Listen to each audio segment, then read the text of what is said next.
Hello, what we're going to do here is we're going to select certain images from iCloud and zip them up into a folder and email them. It's not the most user-friendly way to go about this, but it's the only way I've figured out thus far. Once you're in your account at iCloud, go to your photos. Go ahead and just randomly, we're going to go to whatever folder we've got your images that we're looking for.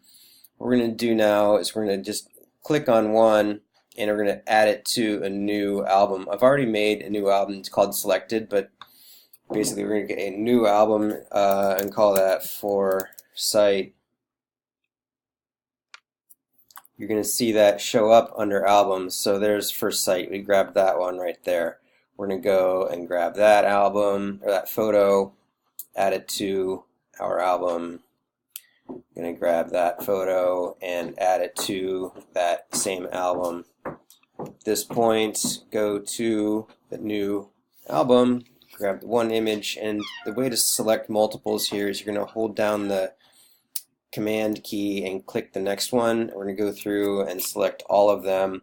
Once we've got our images selected, go ahead and download. It's going to download each of them individually to your downloads folder. So now you navigate over your downloads folder. What we're going to do is select all of those and compress them. And right there you have a zipped folder. And that's the attachment that you're going to attach to the email and send me all of the images. I can take care of resizing them from there, but that's the process in a nutshell.